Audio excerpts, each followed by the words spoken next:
Subscribe करिए हमारे channel target UP TET CTET को और बेल आइकन को दबाइए। हेलो फ्रेंड्स, मैं रेनू स्वागत करती हूँ आप सभी भावी अध्यापक एवं अध्यापिकाओं का आपके अपनी channel target UP TET CTET में। दोस्तों, आज की इस वीडियो में हम आपके डीलर थर्ड सेमेस्टर के संस्कृत विषय के रजन सीरीज के मोस्ट इंपोर्टेंट अदला उत्तरी क्वेश्चंस को कंप्लीट करेंगे। इस वीडियो में पूरा जितने भी क्वेश्चन है आपके सीरीज में सब कंप्लीट हो जाएंगे। चलिए स्टार्ट करते हैं क्वेश्चन नंबर 64 से। इससे पहले के सारे क्वेश्चंस मैंने पढ़ा दिए हैं आपकी पिछली वीडियो में, आप देख सकते हैं। तो चलिए स्टार्ट करते हैं क्वेश्चन नंबर 64 से। तो क्वेश्चन नंबर 64 है, वर्ण के कितने भेद होते हैं? आप सभी लोगों को पता है कि वर्ण दो प्रकार के होते हैं, एक स्वर और एक व्यंजन। स्वर को अच भी कहते हैं और व्यंजन को हल भी कहते हैं। तो वर्ण दो प्रकार के होते हैं, स्वर और व्यंजन। क्वेश्चन नंबर 65 पे आते हैं, स्वर कितने प्रकार के होते हैं? तो आपको पता ही है, स्वर तीन प्रकार के होते हैं, ह्रस्व स्वर, दीर्घ स्वर और प्लुत स्वर। क्वेश्चन नंबर 66 है, व्यंजन कितने प्रकार के होते हैं? व्यंजन तीन प्रकार के होते हैं, स्पर्श व्यंजन, अंतस्थ व्यंजन और उष्ण व्यंजन। क्वेश्चन नंबर 67 है, स्पर्श व्यंजन को बताइए। तो स्पर्श व्यंजन दोस्तों आप सभी को पता है टोटल 25 होते हैं। का वर्ग, चा वर्ग, टा वर्ग, ता वर्ग और पा वर्ग, ये सभी क्या है? स्पर्श व्यंजन है। याद रखिएगा, आप लोग एग्जाम में पूछता है, कभी कभी संख्या पूछ लेता है। इसके बाद क्वेश्चन नंबर 68, यहाँ पर जितने भी क्वेश्चन आप देख रहे हैं ये सब बहुत बहुत मोस्ट इंपॉर्टेंट है, हर साल आपके एग्जाम में पूछता है। अंतस्थ व्यंजन यार अलावा अंतस्थ है, श श शाह, तीनों सा और हा ये उष्ण व्यंजन है। तो अगर एग्जाम में उष्ण व्यंजन पूछेगा तो सा सा साहा और अंतस्थ पूछेगा तो यारा लावा। इसके बाद क्वेश्चन नंबर 70 है, संयुक्त व्यंजन बताइए। तो ये अलग से कोई व्यंजन नहीं है बल्कि ये संयुक्त व्यंजन होते हैं, जैसे कि छ है, ये क और श से मिलकर बना है, त्र है, त और रा से मिलकर बना है, ज्ञ है, ज और इया से मिलकर बना है, ज और इया यहाँ पे रहेगा दोस्तों, ज और इया से मिलकर के बना है। एक यहाँ पर स्रा भी होता है, ये श और रा से मिलकर के बना होता है, श और रा से मिलकर के बना होता है, तो ये भी याद रखिएगा। क्वेश्चन नंबर 71 पे आते हैं, विसर्ग से क्या आशय है? किसी स्वर के अंत में आने वाले दो बिंदुओं को विसर्ग कहा जाता है, जैसे बालका, गज, स्व आदि। क्वेश्चन नंबर 72 है, अनुस्वार किसे कहते हैं? तो किसी वर्ण के ऊपर जो एक बिंदु लगा होता है उसे अनुस्वार कहते हैं, जैसे कि अंगूर। अंगूर पे जो ये जो ऊपर बिंदी लगी है आ के ऊपर, ये क्या है? अनुस्वार है। क्वेश्चन नंबर 73 है, अनुनासिक किसे कहते हैं? तो क वर्ग, च वर्ग, ट वर्ग, त वर्ग एवं प वर्ग के पंचम वर्ण यानी कि अंगा, इया, अणा, नामा, इयम, गणनम को अनुनासिक कहते हैं। आप सभी को पता ही है। क्वेश्चन नंबर 74, आ, क वर्ग और ह विसर्ग का उच्चारण स्थान बताइए। तो दोस्तों अकु विसर्जनीय नाम कंठ। तो छोटा, बड़ा, का वर्ग, का खा गा घा, का खा गा घा, हा और विसर्ग का उच्चारण स्थान क्या है? कंठ है। क्वेश्चन नंबर 75 है, ता था दा धा ना का उच्चारण स्थान क्या? तो ता था दा धा ना का उच्चारण स्थान दंत है, ता वर्ग का दंत। क्वेश्चन नंबर 76 है, गम धातु में कोई दो उपसर्ग लगाकर शब्द बनाइए। गम धातु में कोई दो उपसर्ग लगा करके, उपसर्ग कहाँ लगते हैं? आगे और प्रत्यय पीछे। तो गम धातु में देखिए, अभी उपसर्ग लगेगा तो अभ्युप गच्छति और अनुपसर्ग लगेगा तो अनुगच्छति। 2017 में ये क्वेश्चन पूछा गया है, थर्ड सेमेस्टर में आप देख सकते हैं, 2017 में पूछा गया है, यहाँ पे आप देख सकते हैं।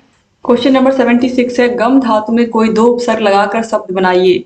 तो गम धातु आपने देख ही लिया इस तरीके से यहाँ पर। अब इसके बाद क्वेश्चन नंबर 77 है, पितृ शब्द रूप पंचमी विभक्ति के तीनों वचनों में रूप लिखिए। तो पितुः, पितुभ्याम, पितृभ्य। इसके बाद क्वेश्चन नंबर 78 है, झलाम जसुड़न्ते किस संधि का सूत्र है? इसकी परिभाषा उदाहरण सहित लिखिए। दोस्तों झलाम जसुड़न्ते यह जसत्व संधि का सूत्र है। जसत्व की परिभाषा क्या होती है जसत्व संधि की? यदि वर्ग का प्रथम, द्वितीय, तृतीय एवं चतुर्थ और या रा लावा में से कोई पूर्ण हो तो अपने ही वर्ग के तृतीय वर्ण हो जाते हैं, जैसे कि दिक, धन, अंबर, दिगंबर। तो का की जगह पर क्या हो गया? ग हो गया, यानी कि का की जगह पर गा हो जाएगा, चा की जगह पर जा हो जाएगा। इस तरीके से अपने ही वर्ग का तृतीय वर्ण हो जाएगा। इसके बाद क्वेश्चन नंबर 79 है, अस धातु लंग लकार का उत्तम पुरुष के तीनों वचनों में रूप लिखिए। दोस्तों यहाँ पर जो अस धातु रूप होता है इसका जो यहाँ पर देखिए लंग लकार पूछा है, लंग लकार यानी कि भूतकाल। तो ये होता है प्रथम पुरुष में आसीद, आस्तान, आसन। मध्यम पुरुष में होता है आसीह, आस्तम, आस्त, और उत्तम पुरुष में होता है आसम, आस्व, आस्म। तो यहाँ पर देखिए आसव होगा, यहाँ पर देखिए आसम, आश्व और आस्म, ये बिल्कुल सही दिया हुआ है। आसम, आस्व और आस्म यही होगा उत्तम पुरुष के तीनों वचनों में, एक वचन, द्विवचन और बहुवचन में। इसके बाद क्वेश्चन नंबर 80 है, अभि उपसर्ग लगाकर कोई 4 शब्द बनाइए। तो अभिमान, अमितः, अभिज्ञानम, अभिमुखम। यहाँ पर अभिता होगा, अभिता मतलब चारों ओर, अमिता नहीं बल्कि अभिता। 2016 में देखिए पूछे हुए सारे के सारे क्वेश्चन है। इसके बाद क्वेश्चन नंबर 81 है, पश्चिम धातु में धातु एवं प्रत्यय लिखिए। पश्चिम शब्द में धातु एवं प्रत्यय लिखिए। तो पश्य धातु और सतिर प्रत्यय। क्वेश्चन नंबर 82 है, निम्न का संधि विच्छेद कर संधि का नाम लिखिए। तो विद्यालय का हो जाएगा विद्याधनालय, दीर्घ संधि है, दीर्घ स्वर संधि। वधूत्सव का वधु धन उत्सवा, दीर्घ संधि। यहाँ पर ध्यान रखिएगा, बहुत लोग वधु में छोटा ऊ की मात्रा लगा देते हैं, लेकिन ये बड़ा ऊ की मात्रा ही होती है, इसी वजह से इसमें देखिए बड़ा ऊ और छोटा ऊ मिलकर के यहाँ पर बड़ा ऊ हो जाता है। फिर रविंद्र, रवि धन इंद्र, यहाँ पर देखिए यहाँ पर भी दीर्घ संधि ही है। फिर है पितृ धन ऋणम, यह भी इसमें भी दीर्घ संधि है, पितृ धन ऋणम। फिर इसके बाद देखिए पावक, पौधन अकह, ये बहुत पूछा गया है, बहुत पूछा गया है। पावक, पौधन अकह, नायक, नय धन अकह, नायक, इसमें भी अयादि संधि है। यद्यपि, यदि धन अपि, दोस्तों यहाँ पे देखिए यदि धन अपि, यद्यपि, और यहाँ पे अयादि नहीं बल्कि यण संधि होगा। क्या होगा? यण संधि होगा, याद रखिएगा आप लोग। इसके बाद यहाँ पर देखिए तथैव, तो यहाँ पर देखिए तथा धन इव। दोस्तों यहाँ पर देखिए तथा धन एव होगा, यहाँ पे इव नहीं बल्कि एव होगा। तथा धन एव बराबर तथैव, तो इसमें वृद्धि संधि हो जाएगी, क्योंकि ए की मात्रा का अ की मात्रा हो गया। यहाँ पर ए की मात्रा है और ये देखिए अ की मात्रा, यहाँ पर 2 मात्रा आ गई, तो इसमें वृद्धि हो गई, तो इसमें वृद्धि स्वर संधि हो गई। अब इसके बाद क्वेश्चन नंबर 83 पे आते हैं। हरिभि पितृणाम गुरुणाम में विभक्ति एवं वचन बताइए। तो हरिभि तृतीया विभक्ति बहुवचन, फिर पितृणाम षष्ठी विभक्ति बहुवचन, गुरुणा तृतीया विभक्ति एक वचन। इसके बाद हम आते हैं नदीम, नदीभी, नदीशु में विभक्ति और वचन बताइए। तो देखिए यहाँ पर दोस्तों जिस तरीके से यहाँ पर आपने देखा हरिभी में तृतीया विभक्ति बहुवचन था, उसी प्रकार नदीभी में भी देखिए तृतीया विभक्ति बहुवचन है। फिर नदीम में एक वचन द्वितीया विभक्ति, फिर नदीशु में एक बहुवचन सप्तमी विभक्ति। जहां पर भी ये श पर छोटा ऊ की मात्रा रहेगी आप समझ आएगा वहां पर सप्तमी विभक्ति होगी।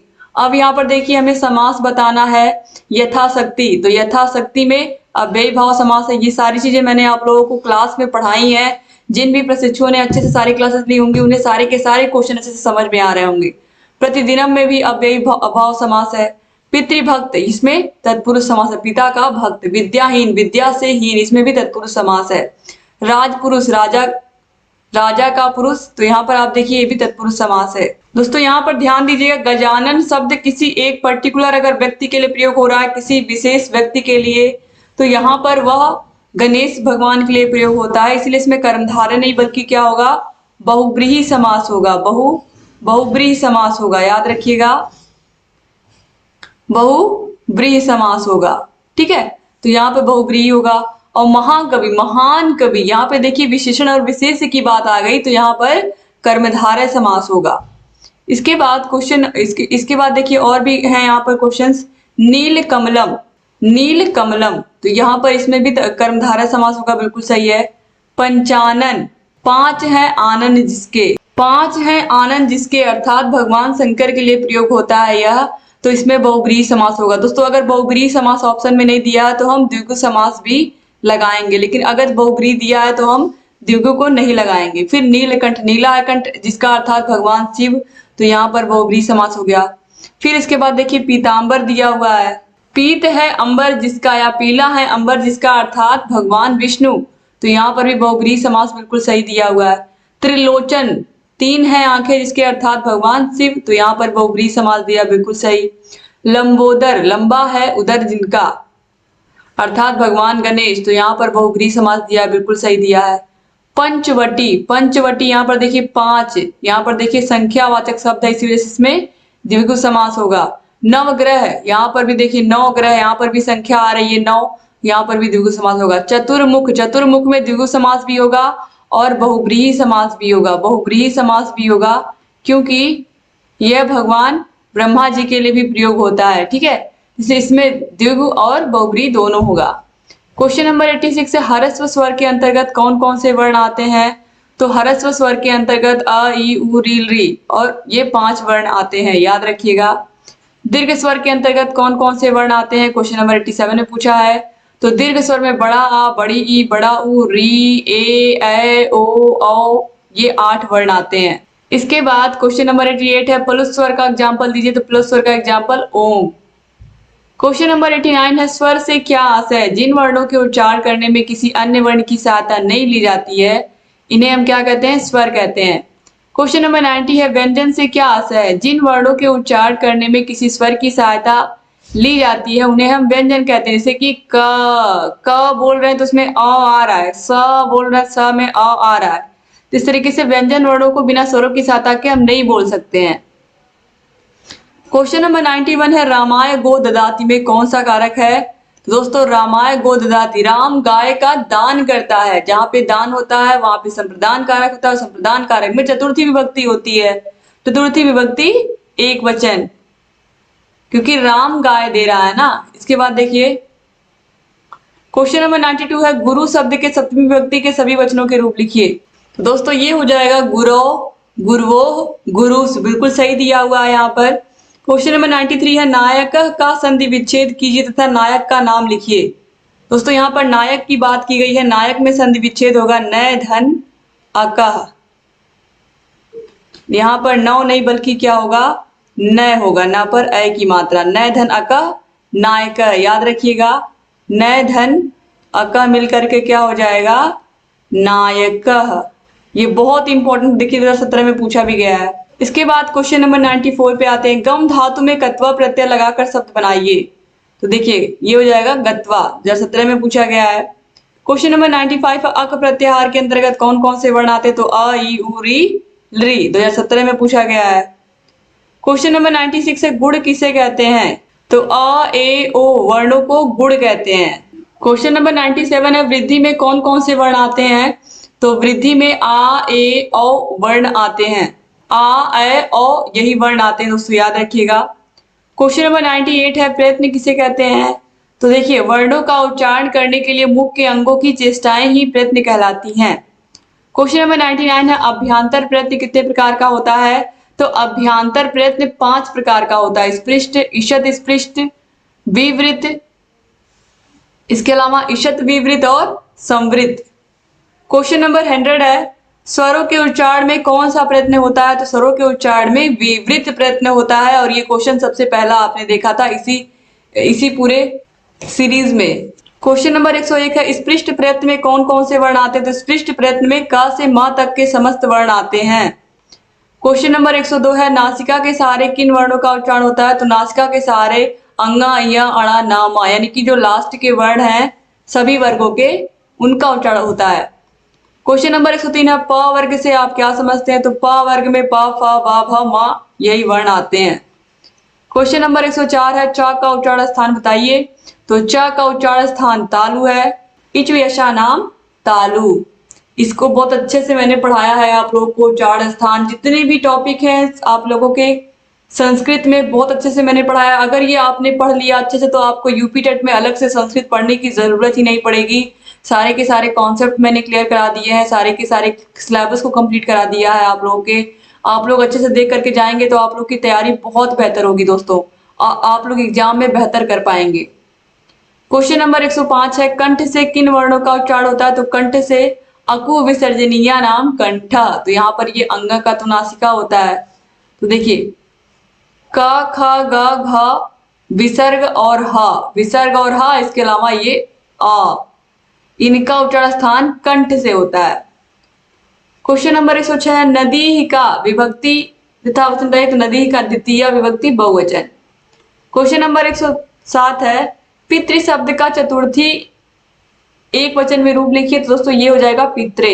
क्वेश्चन नंबर 108 है, मातृ शब्द का षष्ठी एक वचन में रूप लिखिए। तो दोस्तों ये हो जाएगा मातुः। क्वेश्चन नंबर 109 है, अस्मद शब्द का षष्ठी बहुवचन में रूप लिखिए। तो ये हो जाएगा अस्माकम। क्वेश्चन नंबर 110 है, दीर्घ स्वर कितने होते हैं? 2017 में पूछा गया है। तो दीर्घ स्वर जो होते हैं वो 8 होते हैं।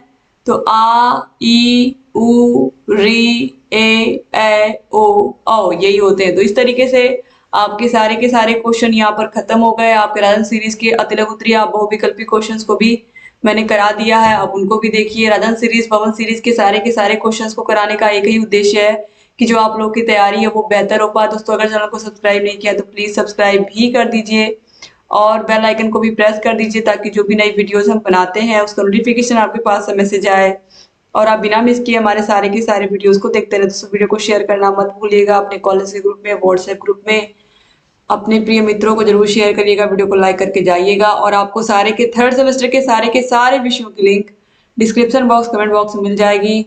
और जहाँ कहीं कोई भी समस्या आ रही है हम बताते रहिए, सारे वीडियोस को देखते रहिए। जय हिंद दोस्तों।